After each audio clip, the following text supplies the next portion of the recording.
All right, welcome to the third FBI podcast. And today we brought in a veteran of the post frame industry and a veteran of FBI building. So I'm going to let Mike introduce himself, give us a little backstory on him and what his role has been here at FBI and in the post frame industry in general.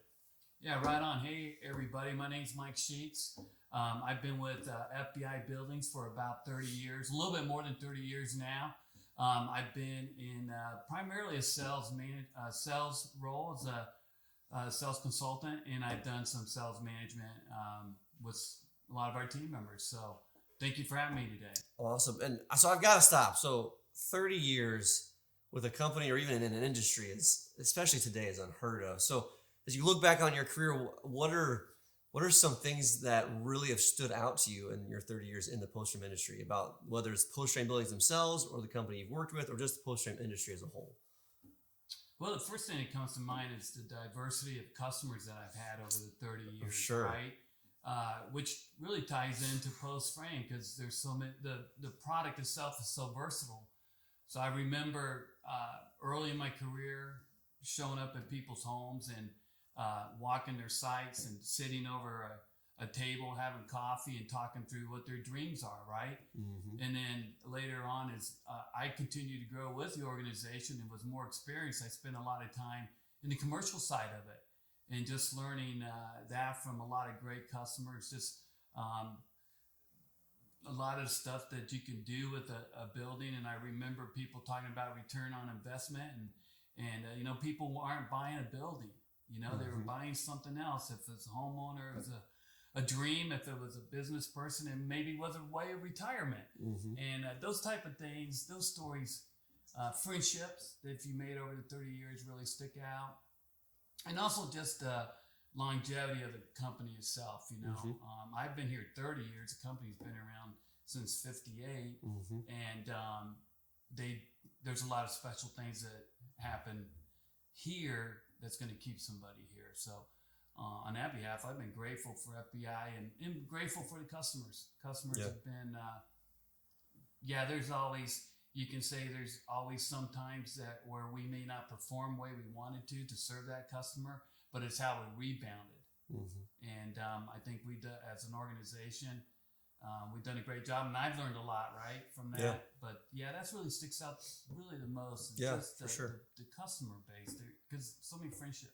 Yeah. So 30 years, you've seen a lot of transition in the post frame industry. So in the 90s, right, it was dominated by ag, was kind of the main use of post frame. As you mentioned, commercial. How have you seen, and what would you say to people who still have a viewpoint of, pole barns or post frame is a antiquated form of construction, or it's kind of for those country people who build ag buildings, not really fit for commercial, for nice, residential type of construction. How have you seen that shift in the past 30 years? Well, probably the biggest shift that we've seen recently is we're seeing $1 million homes being built out of post frame. Yeah. Did you see, in the 90s, was that even heard of or thought of ever? No, I remember having conversations with Ed Baylor about people are always going to need shelter, right? Mm-hmm. It's because you look at the ag industry and say, well, there's a post frame building on almost every farm. Is it going to be saturated? Well, no, it hasn't, thank goodness. Mm-hmm. But from the side of what I've seen is you go from garages, you go to agriculture, and then agriculture expands into, poultry and egg producing and beef confinement. It's not just an ag equipment Mm-hmm. building. And then you have the ag equipment buildings that are for seed storage. And then that goes into, with these big offices on that. And then equine, there's so much versatility in the business. But the biggest thing I think I've seen is just the longevity of the product. The paint systems are a lot different than what they were. The steel that's out there with the aluminum zinc coatings on the steel, the longevity of the product, which is just given post frame such a much more versatility in so many different uses. So, but we really see a lot of homes right now. What do you think is driving the increase in demand in post frame? Is it just the quality of the product has gotten better, or are there other factors that have affected that, you think? It's not just the quality has gotten better, but it certainly has, right? Mm-hmm. I think there's a lot of things. If you think about what post frame can do. It's usually faster than conventional stick built. It's easier to build it out than maybe a steel building because it's wood on wood a lot of times. So your framing is easier. So when you say build it out, you're meaning like the interior insulation, that type of stuff? Yeah, like you're building walls, for a home, or you got an office that you want to, you have to put walls in, interior walls, of course, right? The insulation side of it, there's a lot of really cool things happening with insulation, which makes post frame versatile. That I've seen over the year with spray foams now that you can put spray foam in. You got 8-inch insulation thick. That's 8 feet wide. So a lot of things along those lines where you're not trying to put a 16-inch panel up there and staple it, and it just the efficiencies, the speed of the. So that way you're getting into even energy savings. Yeah. Oh yeah. Right. Of cost of heating and cooling of buildings. That I think is one that not a lot of people know about post frame, is they view it as kind of an ag, so their mindset is probably worse from an energy saving standpoint than stick built. But that's a misconception. Is that fair to say? Big misconception. I mean, think about it. There are so many post frame buildings out there. Not everybody can do, right? The wider they get, the taller they get, but you can't even tell you're in a post frame building. There's vet clinics. There's schools. I don't know if there's any hospitals, but I would assume we haven't done one yet, but I would assume there is somewhere. But we did a chiropractic clinic, and customer had pricing from conventional stick built, but all brick, right? And they told us about what their square foot number was, and I was like, I think we can help you. We can help you meet your budgets and still get the look you want. So, we have trusses versus where you're building a rafter and you're trying to tie all that in together and potentially could lose some strength, and you definitely lose efficiencies from the way it's built. And so those are things that we can do for our customers that you'll see in post frame. It's just a lot different. Think about it. What's customers want? What are the two things they really want? They want a nice looking building that's going to last a long time, right? Absolutely. But they want it done on budget, and they want it done fast. Correct. Right? And that's something that post frame can do for you, is they're going to, in most cases, right? Nobody's perfect. But in most cases, it's going to be done quicker than typically any other type of construction. And it's going to be done on budget. And there's all kinds of implications when things don't happen on time, right? If anyone's built anything, those are strong words to say, right? Because things can go over budget very fast when you're building something, and they can get delayed very fast, right? That's right. It's a part of the construction industry, so that's a. And those aren't my words. I remember being over in Illinois with one of our salesmen at the time, and I asked the customer, well, what's important to you? When you choose a builder, what's important to you? And they were brothers, and they both said, well, what do you mean? You're in construction. You should know what's important. And I was like, okay, but what's important to you? And he said, it's real simple. Get it done on time within budget. And then obviously, the quality side of it comes into play. But the way you see quality and the way I may see quality may be different. Right. So that's a great lead into another question I had for you, Mike. So being in this industry for so long, you've seen a lot of things play out. And so I know there's people who are probably thinking about building a post-frame building. They've gotten 4, 5, 6, 3, or 2 quotes, and they might be very drastically different on price, right? It could be 20,000, 10,000, 30, 40, 50,000 delta difference between quote number 1 versus quote number 2 or 3 or 4. And they're looking at these quotes, and they might not be building experts. They're looking at the quotes, and they're like, well, the building is scoped to the same size. I'm getting the same doors and windows. Why is there a $20,000 difference in these two buildings? And would it make any sense to go pay the $20,000 more builder when it looks like I'm getting the same thing? So what would you tell people where they're like, it's kind of confusing, and it can be hard to know what to do, right? Well, I've heard you get what you pay for, but these all look the same. So what would your advice be to someone who's in that situation? Well, my first advice first statement I would say is don't confuse high price with wrong specifications. Now, while the sizes may be the same, and maybe even some of the scope, like the size of the overhangs, or that it's a steel roof versus a shingle roof. Maybe all that's the same. But think about it when you're building a house too. There's different grades of lumber, right? And so there's a builder's grade, and there's select grade, and there's machine stress rated lumber. The better the stuff is, the better the materials are, they cost more. But they do something for you. They give you strength, and they give you longevity. So when I talk to people about price versus quality, let's say, is let's truly understand what quality means to you as a customer. Yeah. And then when we understand it, then we can point out the differences. But when you're talking about somebody's got a quote that's $20,000 less and than somebody else, it's not just materials. It's the implications of other things that could happen, such as how soon can you build it? Are you going to job jump? Do you have your own crews? So just from job jumps, for some people might not know, what do you mean by that? Well, there's a lot of great builders out there, but there's some builders that they are a one-man show. Maybe you got 2 or 3 guys working with them, and what happens is they'll job jump. So they'll go build this building over here, but they're not finished with this one over here. So what happens, they don't want to upset this customer, so they'll start this one, and then they'll job jump and come back over there. Right. You know, most companies that are here for a long time understand that to really make any type of profit in construction, first of all, you have to satisfy the needs of your customer. You have to provide a great product with a tremendous service, and you have to care. You have to care about that customer and understand that they are not buying a building, that they're buying a dream, or they're buying a retirement, or they're buying something than just a building. And so when we can go on your job site and build your building, and that's our main focus, right? We're going to get it done on time and within budget. And those are some of the things versus somebody that goes, hey, I'm going to go here to here.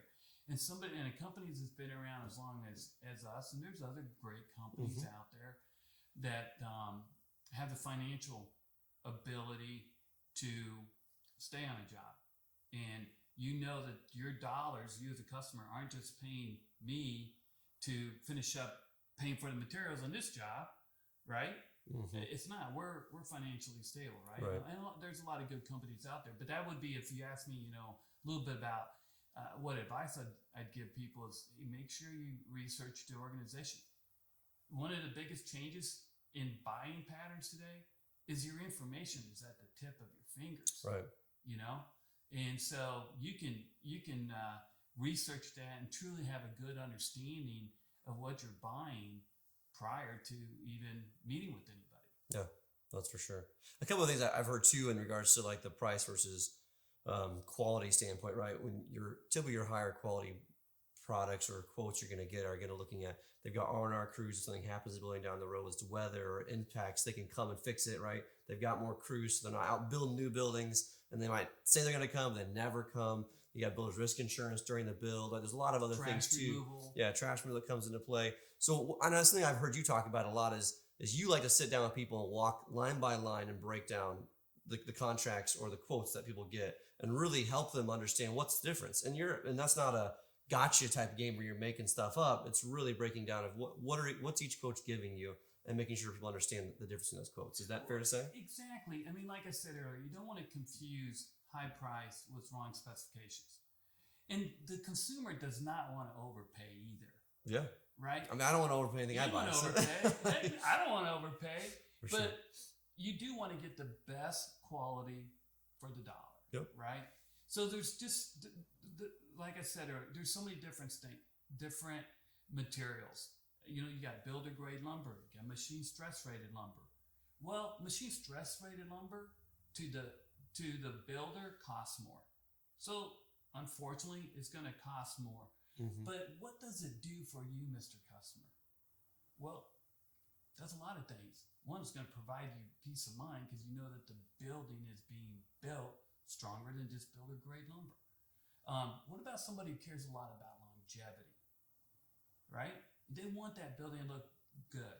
How many times have we driven by a building over the years and you see rust coming down it, or paint's fading? Yeah, the paint's fading, or or you got a streak of rust right around where the screw or the nail's been.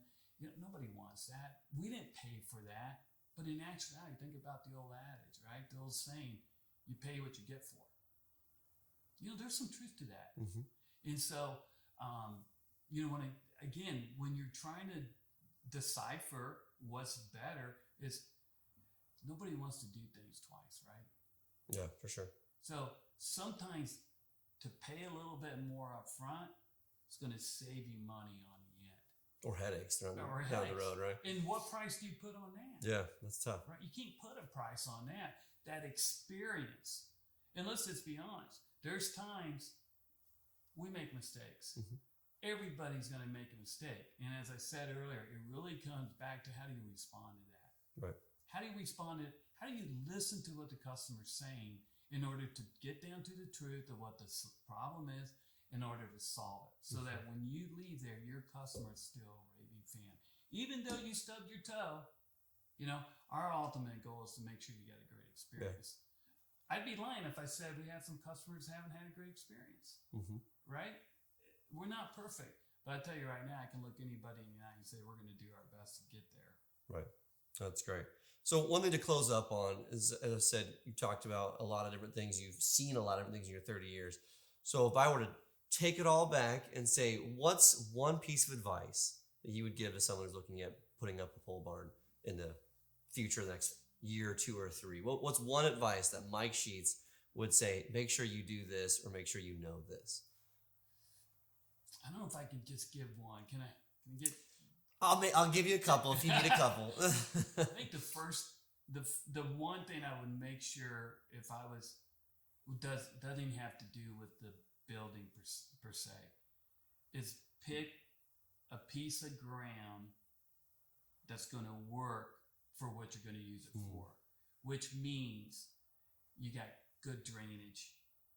You got plenty of room to get your, however you want to use it, equipment in, your RV, if it's your house, how you're going to drive up to it, all of that. Right. That's the first thing I would really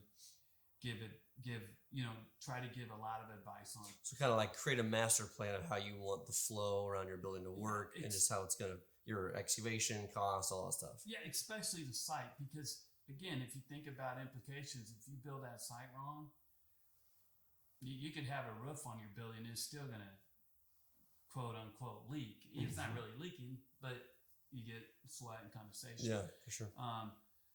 Other than that, probably the other piece of advice I would say is choose a builder that listens to you and is not trying to sell you something, right? There's an old saying, well, he's a great salesman because he can sell ice to an Eskimo. That's horrible. You know why? Because most Eskimo doesn't need the ice. They don't need it. They don't need it. At that point, you're a scammer. You know, so if you can really listen to the heart and soul of your customer and truly understand what they're really buying, and it's not just a building, that's when you know you got a good salesperson. That's when you know you're dealing with a company that if there is a problem, they're going to stand behind you. That's when you have peace of mind at night to know, hey, I'm going to have a good experience, but if there's a hiccup, it's going to be okay. Things are never as bad as they seem, right? They never are. And so my advice would be is when you're choosing a builder, obviously you want great quality materials, right? Stuff's going to last. So stuff that, and people that are trained and are going to be there to build it, you know, that have all the competencies. But it starts with the fact that the organization that you're dealing with, do they listen to you and do they care? And that's what I would say when you're trying to choose really any builder or anybody you're trying to do business, although construction is one of the things that really have bad experiences, right? Pick somebody who has competency, and truly cares and understands where you're coming from. Right. Well, awesome. Appreciate all your advice, Mike, and how much exposure and experience you've had to share to our customers. So really, thanks for taking the time to come and share with us and kind of break down some of these topics. So hopefully this was educational for you guys. If you want more information, you can check out our other podcasts we've done, or subscribe to our YouTube channel and check out other videos as well. And always remember to build with confidence, and hopefully we'll see you soon.